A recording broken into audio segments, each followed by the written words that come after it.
We mourn. But they also buried a part of Zofia that day.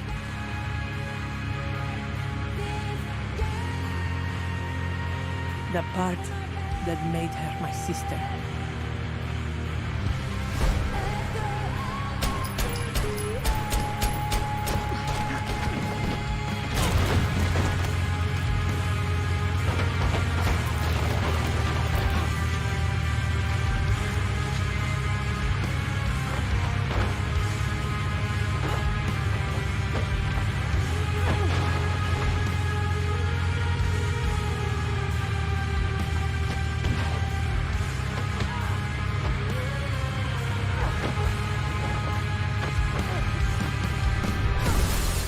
I spent years trying to reach her, but in the end, there was nothing left to say.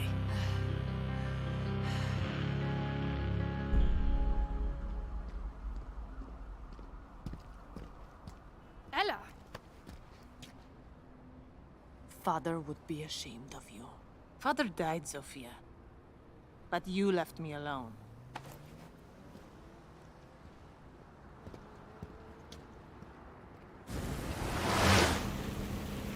Let these children play their games. This is the adult's table, sweetheart. I've always been loyal to them. To her. Yes. But the question you need to ask yourself is, who's been loyal to you? It's all right, Ella. You followed your heart, and that takes guts.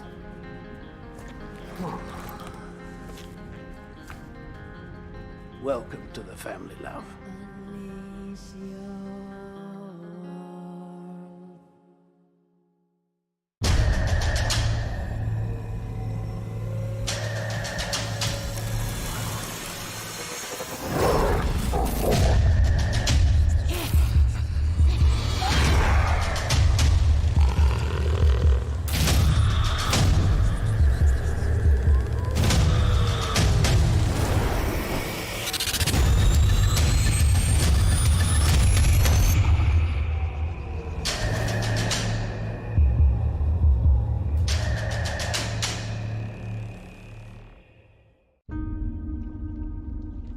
善と悪、凪と嵐、何が来るかはわからない。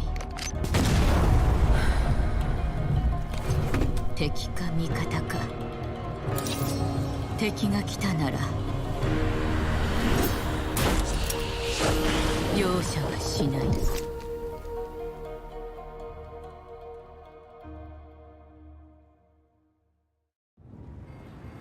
なぜいつもここに来るんですか？フルーツならデリバリーもできます。お金もあるんですし。金持ちはただ待っていろと？私をそんな風に見ていたのか。いえ、でもここは人が多すぎます。お前は信頼できる子だが、少し肩の力を抜いたらどうだ。でないと大切なものを見落としてしまうぞ。この果物とかね。これを一つ。ヒロ、どうした？震えている。先生。お。ここに。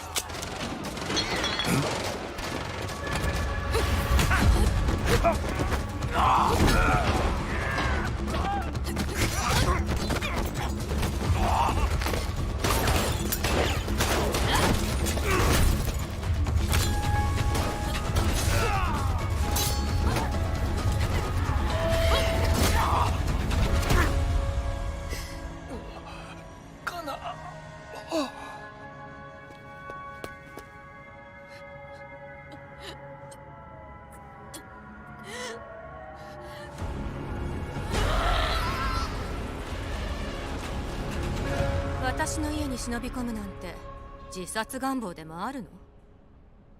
久しぶり、由美子。八幡さんが。ええ。話は聞いたわ。見覚えは？手伝ってもらう。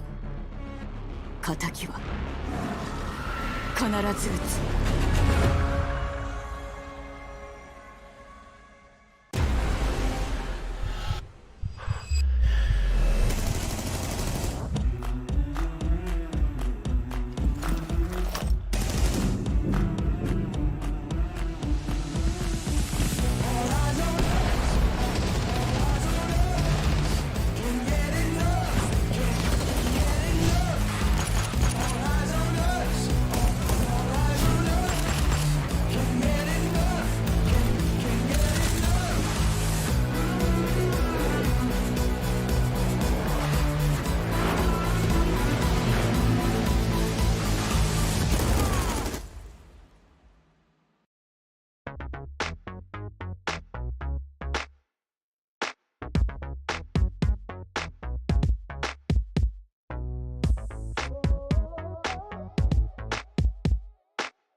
are and what is this connection?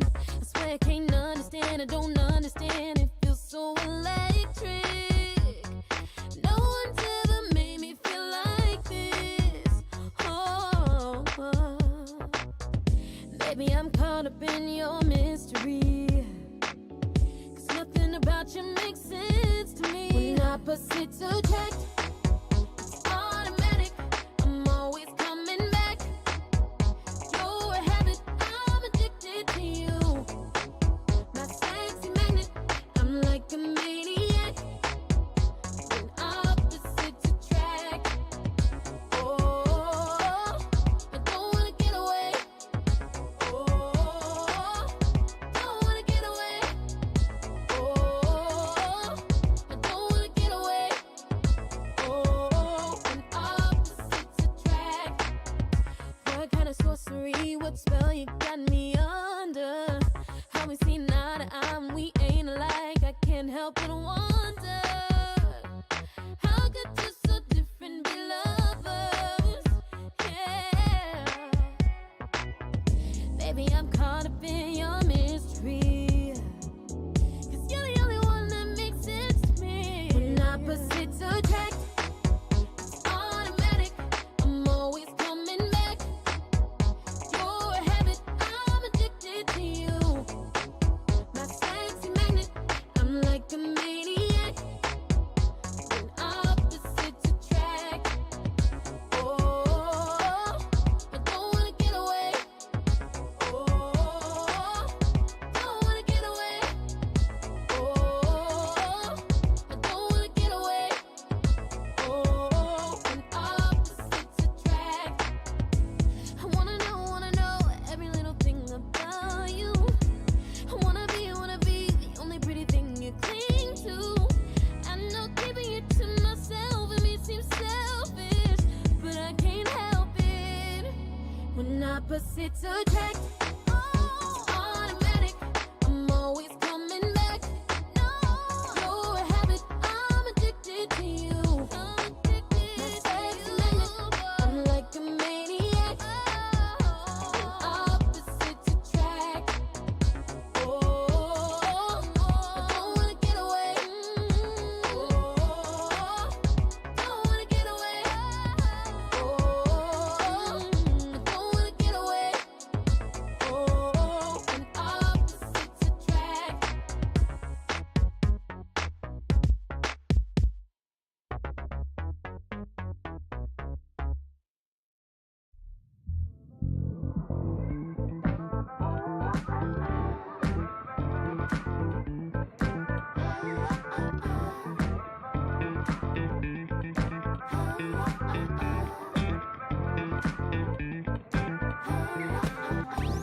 I've been dreaming, I've been looking for you when I'm sleeping. I've been calling out your name. Hey baby, we'll be forever young. Wanna spend the day and night with ya. Oh yes I do. Na, na, na, na. I'll be right by your side. Na, na, na, na. I'll be right by your side. This wasn't supposed to be easy, you know.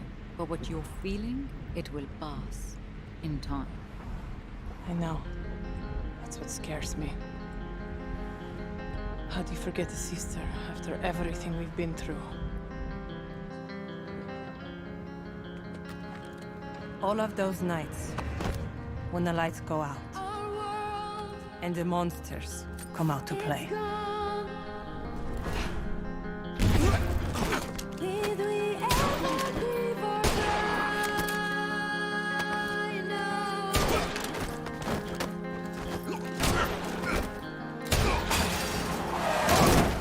I could always count on Zofia, the strongest person I ever knew.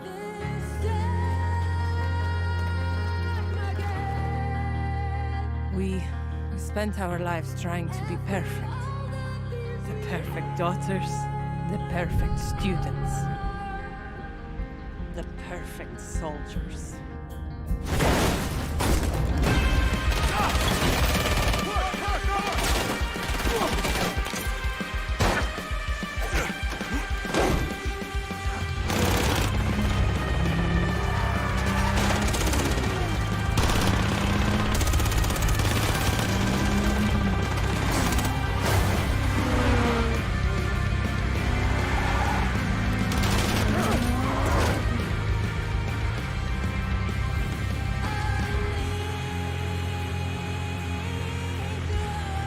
When father left us, we mourned.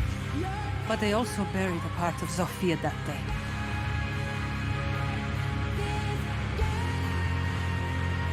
The part that made her my sister.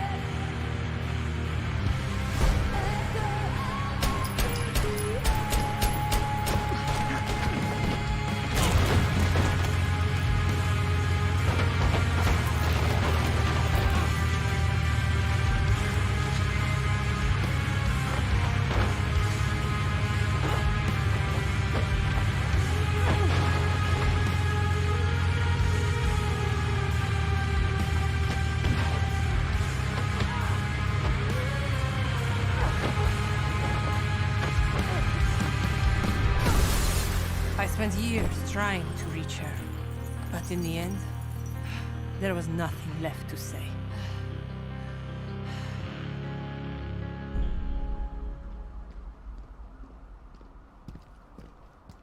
Ella!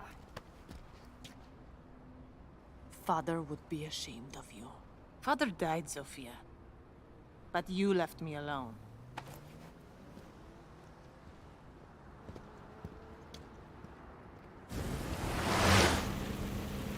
Let these children play their games.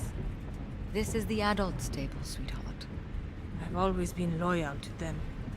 To her. Yes. But the question you need to ask yourself is, who's been loyal to you? It's all right, Ella. You followed your heart, and that takes guts.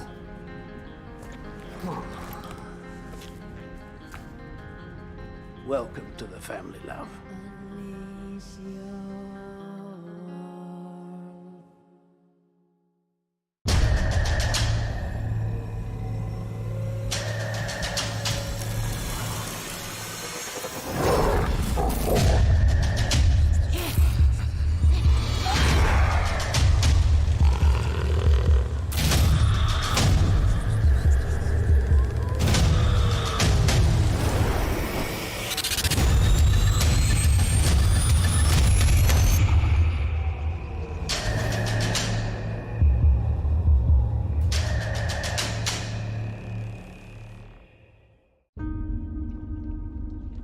善と悪、凪と嵐、何が来るかはわからない。敵か味方か。敵が来たなら容赦はしない。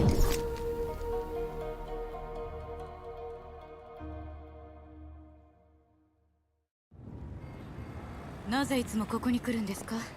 フルーツならデリバリーもできます。お金もあるんですし。金持ちはただ待っていると？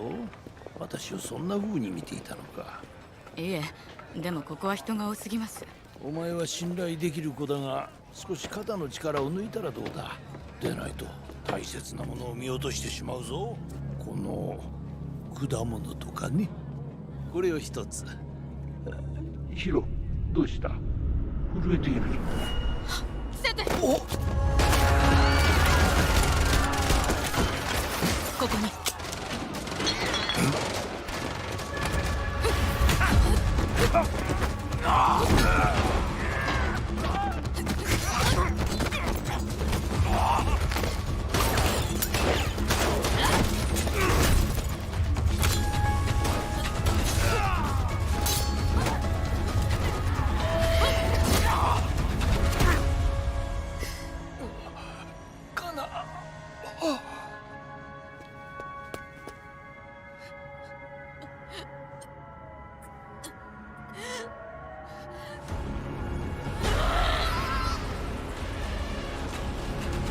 私の家に忍び込むなんて自殺願望でもあるの？久しぶり、由美子。八幡さんが。ええ。話は聞いたわ。見覚えは？手伝ってもらう。仇は必ず撃つ。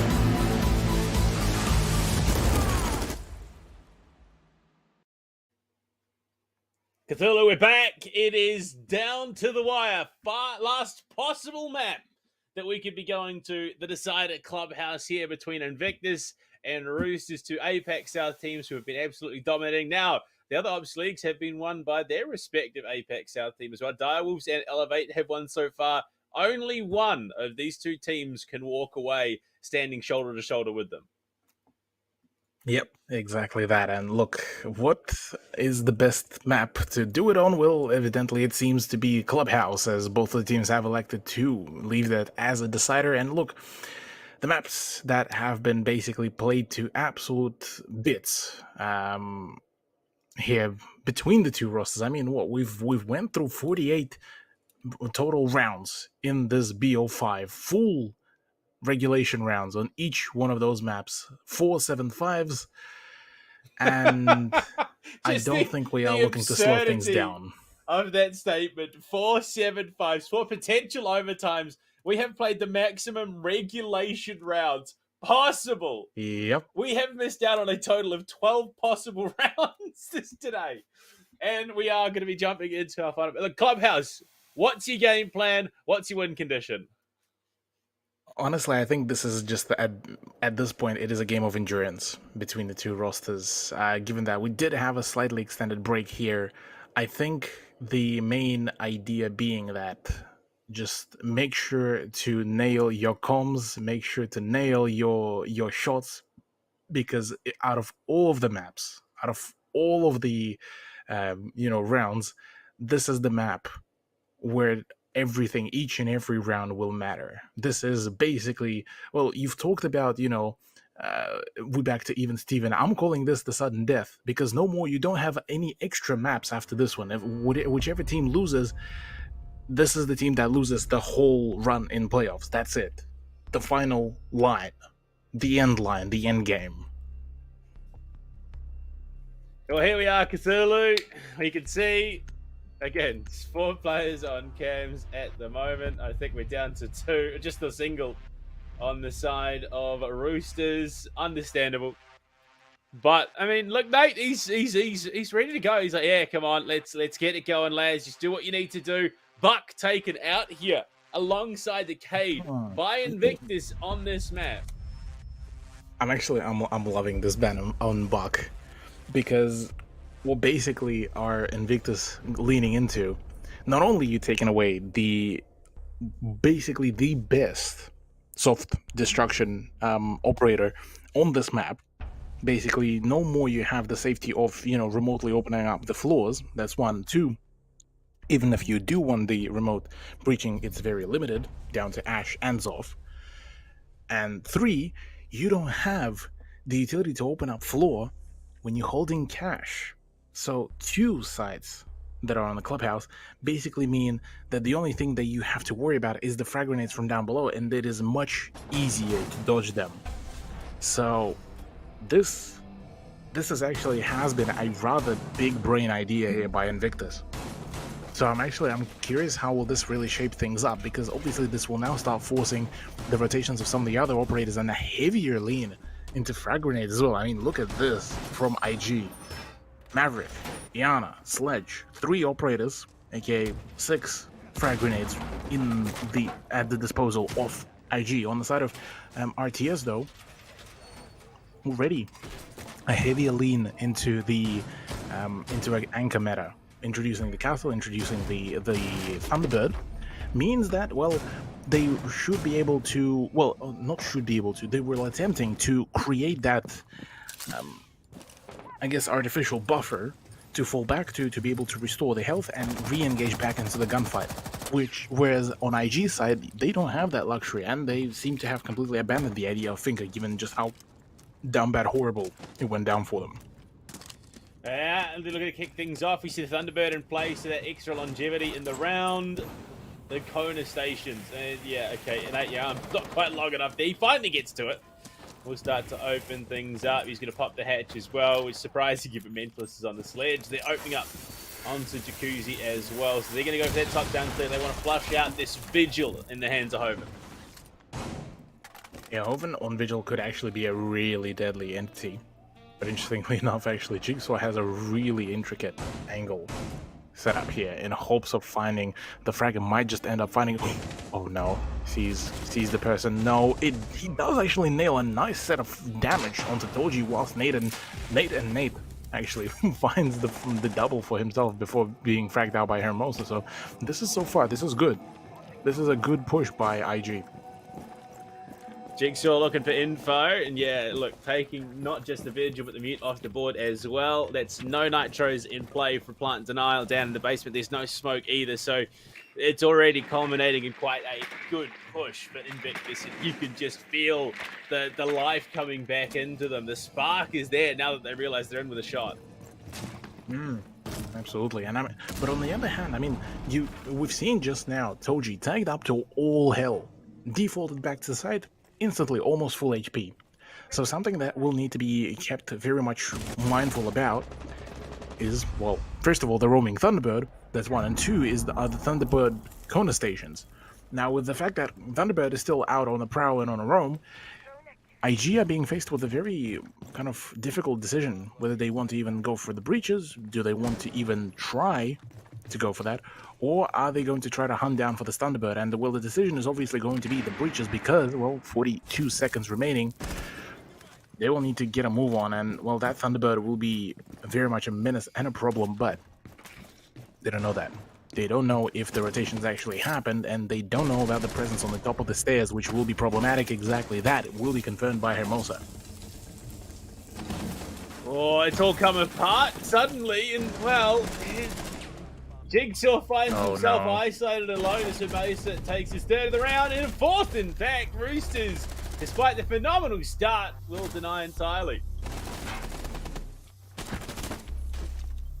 All off the back of unchecked roam, because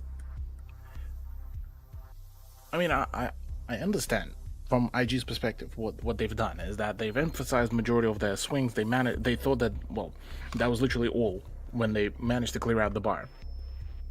No need to dedicate any extra drones, and just kind of for the safety of sanity, just let go and have Sledge essentially face check upstairs.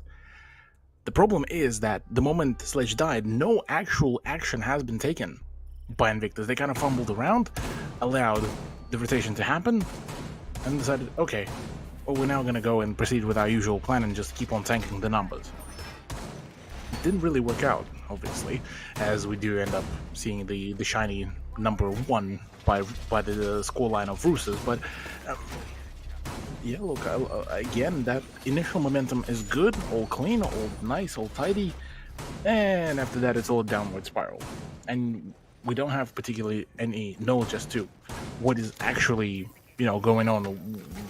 At which point do we see the IG, the IG that is supposed to be the super team, and the IG that is currently on a massive burnout train? Oh boy, yeah, look. This is either going to be the rise of the Phoenix or the Flame Horizon. One of the two. I get the feeling. There is no in between. There is no infinite overtime to carry us through. Now, though, for the gym bedroom defense, Nate on the job. Once confirmation there is no breach denial, in fact, we'll get to work underway. And Jigsaw already in strip club. Wants to get through, wants to pinch out below, find those off-site players. Although the most concern I have has to be the fact that Hoven is playing Frost. Yeah. Hoven on Frost could be a rather dangerous entity, and so is the utility of Frost as well. Now, kind of thinking about this all, I would assume that later down the line, well, in the next installations of the matches from IG, I'm getting a feeling that against Roosters, there will be quite a thorough ban of maybe even Thunderbird instead of Cade, to a certain degree, purely off the back of the fact that how much it was able to reset the momentum and the play. But oh my god, that swing on 8 been kinda nutty, but well, Hoven able to find a response, and well, nearly a double for Hysterics, nearly meant that, well, Hermosa wouldn't have lived for long. Hermosa is just, he's stepping up, 5-0 right now, 2 rounds in. He might be good for more. Easy. He's going to pop Jacuzzi Wall. He gets confirmation on the Saria Gate on Jim.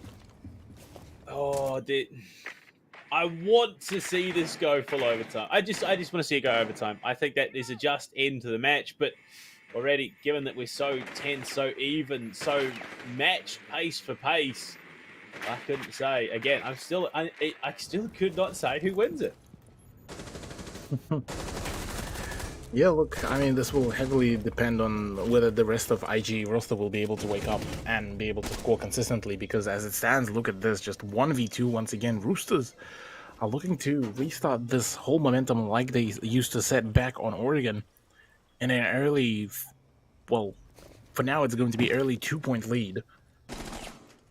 And that's going to be the first time since, well, Oregon that we get to see the early any sort of big point advantage, apart from being 1 point advantage before, and that snap, Speakeasy nearly managed to nail it.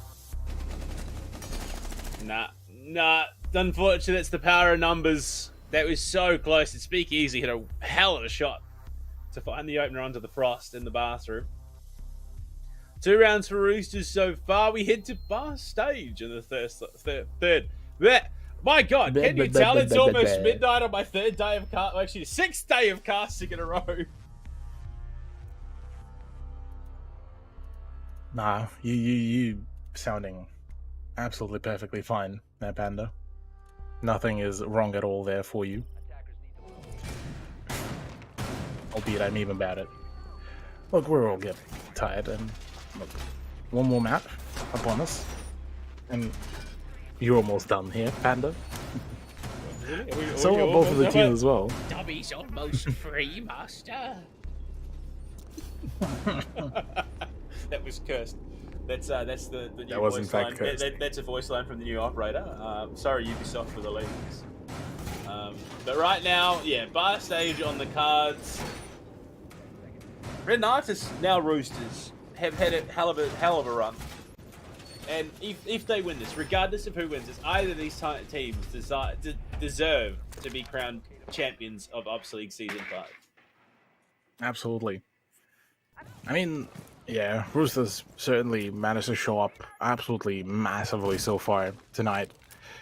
And that kind of ability to very closely contest Invictus Gaming, a really high caliber team, is definitely so far proven quite big, as it kind of shapes up the whole storyline of Roosters as well to become the next big high caliber team. Interestingly enough, though, with the sheer presence on the top floor, not a whole lot of peaking potential around the CCTV, albeit understandably so, with the wall kind of being left all soft. You wouldn't want to expand even any further than that. So rather quick and easy entry by IG so far through the rafters and through the garage. The big question is going to be, how will this contention of the construction side will really work out, because there is, I believe, person, in the lodgy, but nobody in the close vicinity. With Jigsaw being outside, there is a slight possibility of a run out, so as long as IG could really get a breach and at least watch that run out, well, he should be able to draw it out rather convincingly and easily, but instead decides to opt into just getting into a gunfight. And there is actually a problem and a roamer creeping up on the ground floor. Actually, pardon me, rotating over to the very bottom of the floor, and there is one in the strip club. Oh, the positioning so far has been quite efficient. They've got a decent buffer as well to get themselves on towards, the vertical, get themselves in above sight, and get the vertical underway. And Speakeasy just juggling around the exthermic, wants to make sure it's nice and precise. The mute jammer there will stall it out for the moment, but they should be able to clear that out anytime soon. Exothermic, you can hear it going off, and the wall to pop as well. They now have the avenue in for the plant from stock. Absolutely, already 54 seconds remaining. The frags are just about to start being acquired, and this is where the absolute frag fest could really happen. Mentalist gone from the play of Hermosa. Again, no presence at all by this strip club gives such a huge buffer right now to Roosters on their defense, and IG starting to scramble around. They try to force that retake of the top floor, at least close by, and this could be rather problematic if they can't be able to wedge out anyone else. Ape with the play here reclaims back into his hands the top floor control, and right now IG are struggling for the push as they're trying to get a plant within the smoke. Speakeasy trying to make it happen, sneaky and suspicious, and well, is going to be good, but unfortunately pushing straight back through the other way is going to be Tolji. No, Rick, sorry, who gets in. Oh, the swing onto the main. It's coming apart. It needs to come down to Hysterics. He's in the bar itself. That's one. He needs more. Pistol to confirm. Pistol out for two. No, it's not good enough. 8 will find the kill and the third. And I mean, look, if I'm being perfectly honest, Invictus aren't looking that fast. Oddly enough, yeah, maybe it feels more so that it's just Invictus are looking to maybe bring this back once they go onto the defense. As long as they can make it at least 2 points for themselves, it would still be very much workable and within the realm of, you know, pulling it back and bringing it back. But oh man, suppose we'll get to see that in just a little bit. But from Roosters though, a 3-point lead.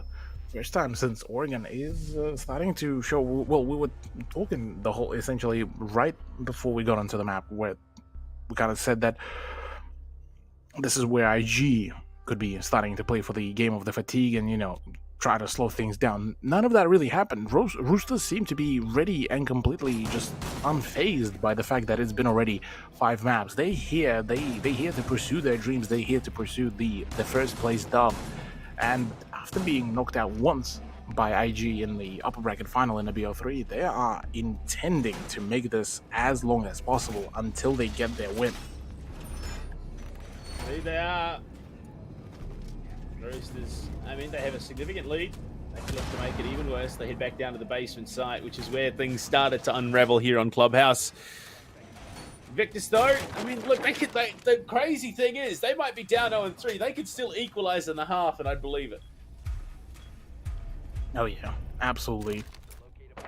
Invictus could certainly still bring this back, but again, it will be off the back of a string of rounds. So we'll see how that will really... How will it work, whether it will work or not, or even, because, yeah, again, I mean, we're seeing quite a severe case of just burnout finally happen. Well, not finally, but burnout really now starting to settle in. Jigsaw going to be trying to find some sort of an opener from down below, but again, there's already measures being placed around the bar area in hopes of finding any sort of a frag from around the pool area, but as it stands, being able to hide his feet behind the pool table will provide just about enough blockage for any sort of information gathering, at least from the side of defense, as they are all going to be sitting all nice and snappy, or rather, nice and chill behind the castle barricade. Very thorough push already. Oh, 8. Completely rolls Mentalist. That is unfortunate indeed. That snade's removed and your sledgehammer. I mean, there were any number of other operators they could have sent in to clear, but they lose Mentalist. That is predominantly the majority of their hard breach. They've got 3 breach charges. Oh my god, can you tell it's almost half an hour to midnight and I'm day 6 in? Like, my brain is fried. I was going to say, that was for the majority of their hard breach. The rest they've got left is Hysterics with the breaching charges, and that is a dangerous prospect knowing that 8, well actually no, he doesn't have the nitro cell anymore. So less dangerous all of a sudden. Yeah, true. Look, I mean, in general, IG, unfortunately, just so far had a bit of a rough start to Clubhouse. And with Mentalist out of the equation, yeah, that's your main soft breacher gone. Now with still remaining utility, I mean, they could still make a play. They could still try to go for pressure around the dirt tunnel and the main stairs, or dirt tunnel and the kitchen, which could still very much work out. I mean, you look at the silhouettes on the side of Roosters, majority of the players are close by to the actual side, but there are 2 players sitting around the blue stairs. So theoretically, well, if they would have drawn out any further, it would have been a completely different turnout. I say that though, that is a nice grenade onto Ape to clear out some of the more vicinity play here from Roosters. Oh dear, it is on a knife's edge round to round. It really could go either way, and the fact that right now IG have as good a positioning as they do is a great prospect. Hysterics being tagged, heavily damaged, wants to tuck in and go for that plant, but it's Speakeasy with the diffuser. He falls. Hoven in the middle of the site will also go down. Is there a Kona station nearby? Because that could be a big play. Line up for Jigsaw for 2. but it's coming down to the wire here. Told you might just be able to deny the plant going down. They need to stick it out. They can't afford to step up, and it will be good. Hysterics and Nate now on the 2 versus 2 with the diffuser on the floor. Time playing in their favor. Hysterics eats the Coda station, but then falls because of it. Swinging Nate needs a position to defend from. He doesn't have a single nade. He's in Memorial right now. Nate spotted. He finds one. He's going to hold on. Pistol out. He's tucked in the corner. It's down to the time game, but he's got so much to burn. And Hermosa will get the best of him with time to spare. And they get the defuse on the back of it. And unfortunately, another round slips through the fingers of Invictus. Panda, though, this is the first time that we're not going to be seeing a 3-3 conclusion to the first half. The first time Roosters managed to run away with a 4th point here on their defense, on Clubhouse. And now it's the looks of concern, the looks of just, well, what do we do here? How did we just let that slip away? And yeah, look, understandably so, a bit of a facepalm there from Nate. And yeah, look, IG a little bit struggling here to find their own footing. On the side of Roosters, though, look, this is the Cinderella story that we've been waiting for to happen. Whilst all the other parts of the Operation League have already concluded, with Direwolves now finishing and winning out. Elevate just concluding their own run as well. Here, well, it was expected that initially that IG International would be able to come out with a win, but it's the ex-Renatus roster that rises through the ashes, and well, 3 rounds away from winning out and claiming the first place for themselves. Who would have thunk? Oh boy, look, they have proved, obviously they qualified, they proved that they deserve to be at Apex South. They didn't do too shabbily. I mean, what, they finished top? Sorry, no, it wasn't top, it was out of last place, let's put it that way. They finished above Wildcard and Fury. They finished with 8 points, 3 below Invictus, and right now, they are proving that they could probably do better than that. Exactly that. Well, oh man, let's see if we shall continue seeing that, well, coordination and that play once again. Look, as it stands, IG yet to find and get on the board with the points, as once again an attempt to play for the gym bedroom, and so far it's a bit of a slower paced game, as IG looking to try to play for those very same cheeky angles as they're slowly but surely trying to clear it out. Mentalist kind of trying to keep an eye out for the rotations, but through that only foothold may not be the best, may not be the most consistent way of, shutting down the flank play, but regardless of that, Jigsaw will be there to trust him on that very thing, and tends to get the breaches going. Nate is the one to try to throw some grenades, but at the moment, unfortunately, only damages himself. Oh, no. Ricks, I mean, the Rooster guys, the SMG11 players, Ape and Ricks particularly, are lethal. Absolutely nuts. Honestly, it's like a precision missile strike. Honestly, it doesn't even matter what range it's at. You could be halfway across the map. If one of them finds the lineup onto you, chances are they are going to take your head. Nate on the rappel trying to cover the main stairs, but the opportunities are going to be few and far between, especially when Ape getting aggressive and wins it out from the garage. Roosters can smell the blood in the water right now. My, oh my. Roosters slowly but very methodically picking things apart. Hoven rubs it in as well with a secondary shotgun. It's all down to Speakeasy, and he's just being hounded here, man. 5th point. Roosters. They're about to take this in the most dominant way ever since their conclusion with the Madness Esports matchup. Would you... Oh my lord. Could you imagine we still get another 7-5 half, Invictus go on to win the next 7 rounds in a row? Unlikely.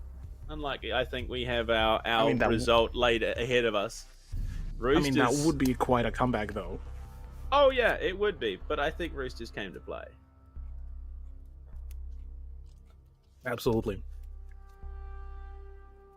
Absolutely, they came into play. They came into smash the opposition, and well, by smash, I mean absolutely drain them of any sort of energy. And well, here we are.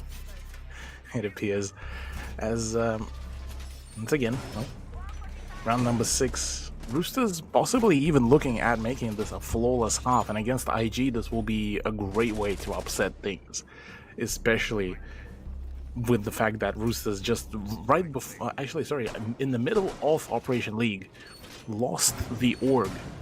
And generally speaking, well, losing this amount of like support from them usually doesn't really bode particularly well, but this seemed to have given that, you know, even bigger kick for Roosters to just keep on performing, keep on pushing, and push they did. I mean, look, that is, they're still looking for an org, they're still looking for a home. Surely by the conclusion of the grand final, we will be finding and we'll be getting finally the announcement, because I believe they have already teased some sort of a signing. I'll tell you in a sec. I believe, yeah, I think they did make a post about it a couple of days ago. Yeah, Super Banger coming out soon, posted 9 hours ago, shortly after OPL and before Stage 2. So I don't think it's going to be right now. I think it'll probably be in a week or so. Or however long until I don't even know how long it is until Stage 2. We don't get paid that money for Lulu.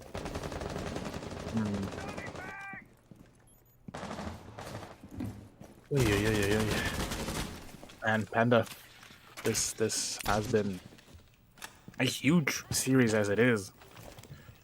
I mean, massive props to Roosters with the way how they've performed. This has been just a phenomenal set of series to watch how they played it out. Now, it's not over yet by still quite a fair bit of margin, and IG could really bring this back if they do end up finding themselves a nice set of frags and completely isolating the site. But that does require quite a fair bit of coordination, quite a fair bit of drone game, and to be able to completely force any sort of presence from the top floor. So far, it looks like this may just be the case. Is there an actual angle though from Mentalist? Take out his knee with the pipe or the bullets. Either one works. Mentalist, he unfortunately just can't find it behind the building supplies. Walking up though, we'll throw down the air jab. And this bomb site has already been a successful plant, but the fuse still came through after. Mentalist in danger. It's Ape to find Nate. Spots the player in lock. Can't connect. This might be a 6-0 half for Roosters. Jigsaw down into Pool. He has to be the difference maker here. He needs to find a massive flank. Mentalist will fall, but no. Rick's there to cut it off. Trade back from Hysterics. Not good for 2. It's all on his speakeasy. Cthulhu, Roosters take 6 in a row. Oh my goodness, Panda. We've went 4 maps, back and forth, 7-5s, all over. And it's only finally now that we get to see this kind of decisiveness from Roosters. And at this point, I think Invictus may be looking at this like, well, okay, maybe this is where we take the L. Because, I mean, we yet to see any sort of tactical timeout. They're on match point, 6-0. We're possibly even looking at a 7-0 if Roosters will be able to pull off a perfect, what's it called? A perfect attack. Just one round. They might at that. What a way for them to possibly close it out here. A hard-fought battle, the dream. Lower bracket run to reverse out and take Invictus down. The grudge match would be complete, and what a way to do it. The fans would be stoked. Absolutely. Even more fans will be acquired here by Roosters as well, but yeah, look, a huge run from them. I mean, you look at the bracket as well. What a huge run for Roosters it's been. I mean, where's the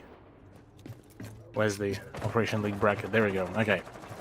So starting off the playoffs run in the upper bracket semifinals, getting the win against Madness, being dropped down by IG International, then playing against Madness again, and then going for a 5 map against IG and taking the first 4 map 5-7-5-7-5. Just huge. 7-5, 7-5, 7-5, 7-5, 7-0. Wow, that would be a story. That'd be a story and a half. That's a storyline. Yep. Or... Well, already Jigsaw being tagged up to all hell with that grenade. Which confirms, the one. Dodges one of his own. dodges the impact as well, which is the funnier part. And yeah, full isolation of that, and instantly the moment they confirm, okay, send it, go for it. Yeah, they the hunt for the Red October. Jigsaw's just having none of it. He's out. I'm out of here. This is not lined up for. I don't need this sort of heat. They get themselves out of dodge. I'm looking to play it a little bit safe. Unfortunately, no Thunderbird in play for them. All right, yeah, looks cool. Style points, respect, but the mirror in play could definitely hinder some of that progress.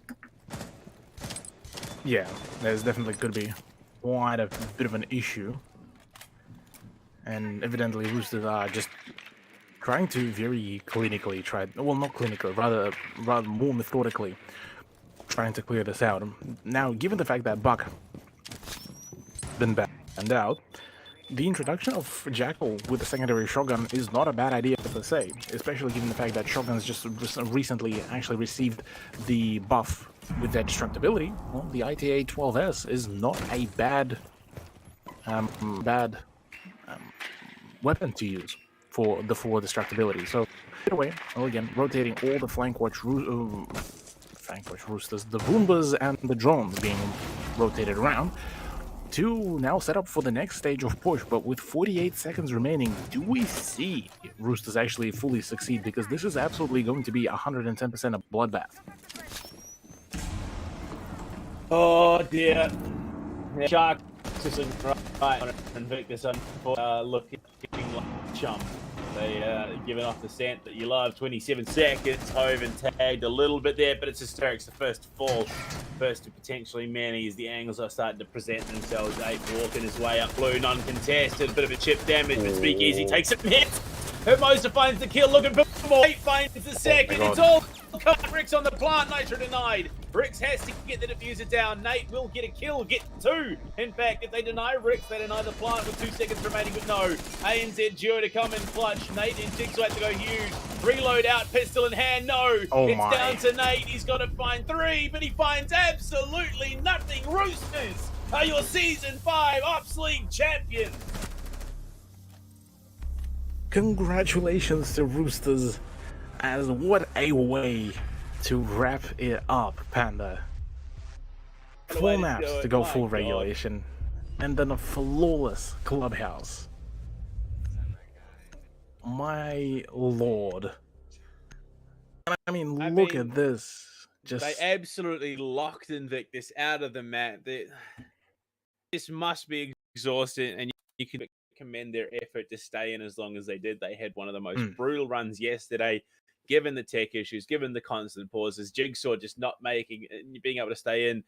But Rooster, they boot and rally from losing that. They come and they take down Madness, clean 2-0, clean deal, and then go full 5 maps into the grand finals and out. They have proved why they should stand amongst the best in the region. Oh yeah, absolutely. Roosters, ex-Renatas, however you want to call them, are your champions of the Operation League Season 5. And look, what a way to close it out. A 7-0 on Clubhouse. My goodness. Absolutely just insane.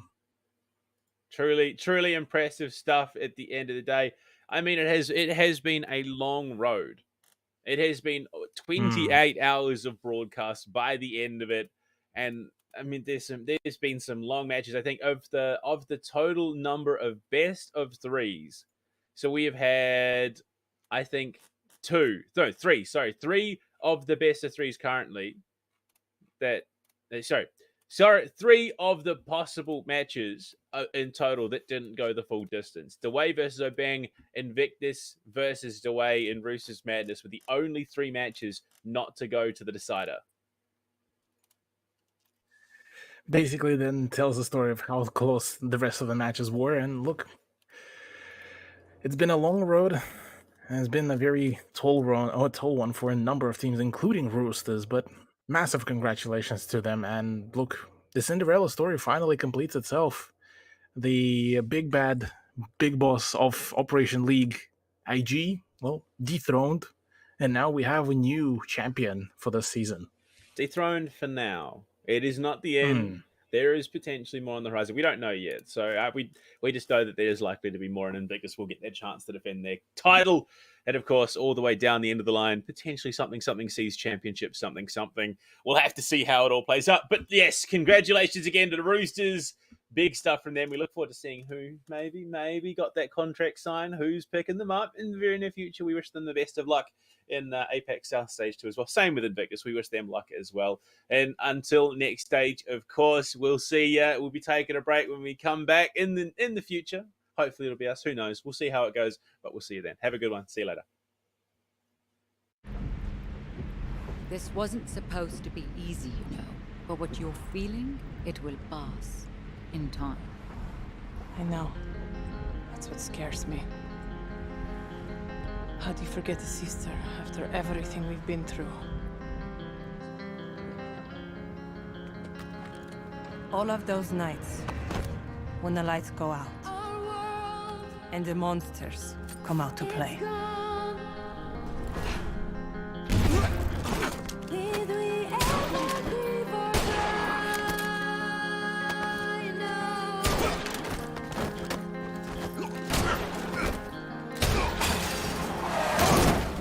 I could always count on Zofia, the strongest person I ever knew.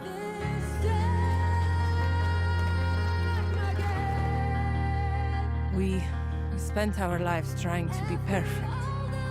The perfect daughters, the perfect students, the perfect soldiers.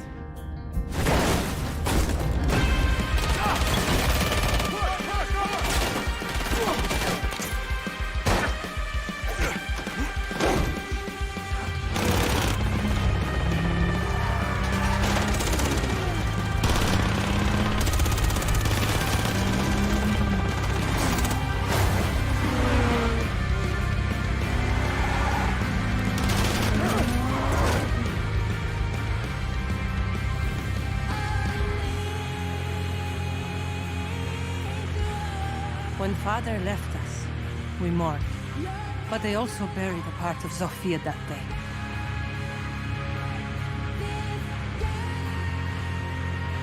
The part that made her my sister.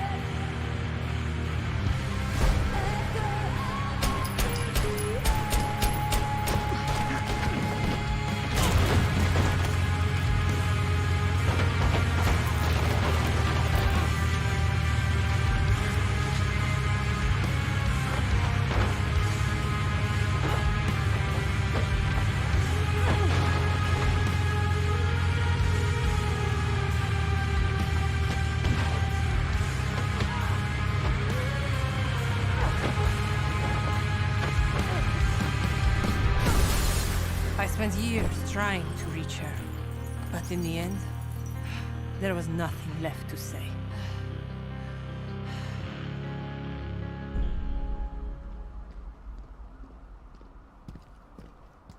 Ella!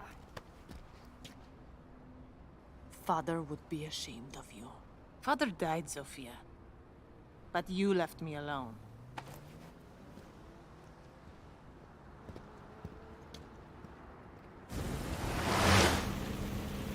Let these children play their games. This is the adults' table, sweetheart. I've always been loyal to them. To her. Yes. But the question you need to ask yourself is, who's been loyal to you? It's all right, Ella. You followed your heart, and that takes guts.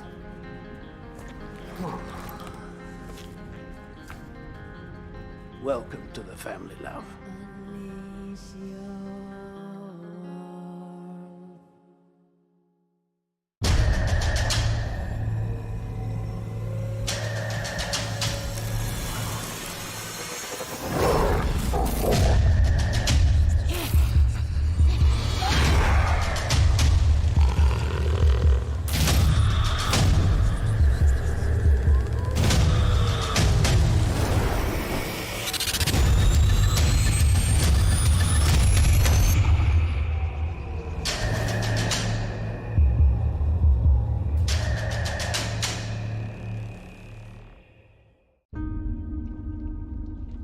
善と悪、凪と嵐、何が来るかはわからない。敵か味方か。敵が来たなら容赦はしない。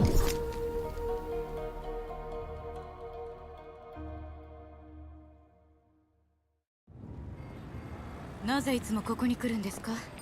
フルーツならデリバリーもできます。お金もあるんですし。金持ちはただ待っていると？私をそんな風に見ていたのか。いえ、でもここは人が多すぎます。お前は信頼できる子だが、少し肩の力を抜いたらどうだ。でないと大切なものを見落としてしまうぞ。この果物とかね。これを一つ。ヒロ、どうした？震えている。伏せて。おっ、ここに。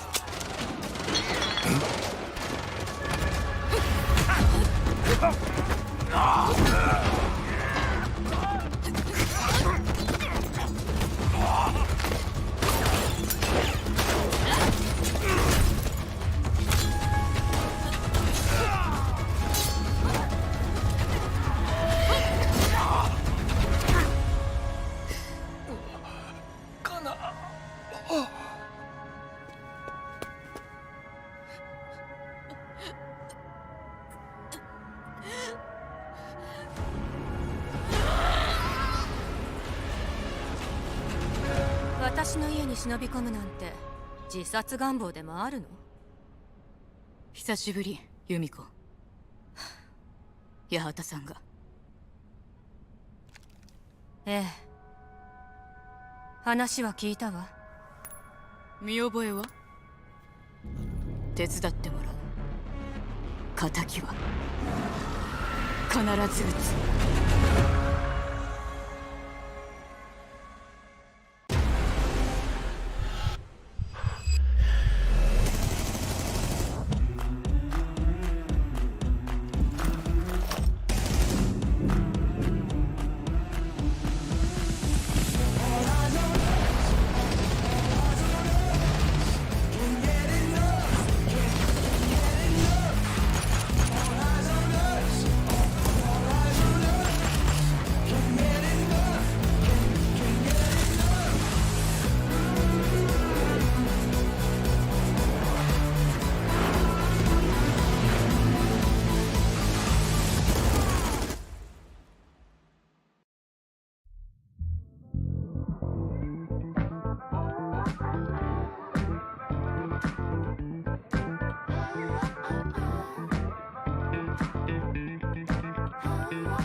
I've been dreaming, I've been looking for you when I'm sleeping.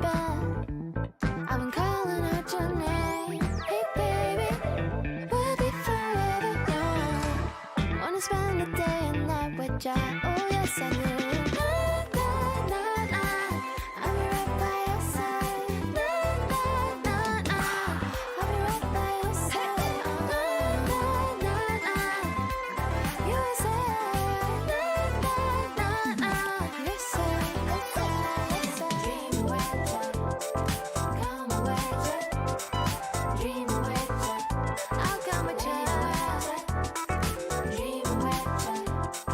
Take me with you.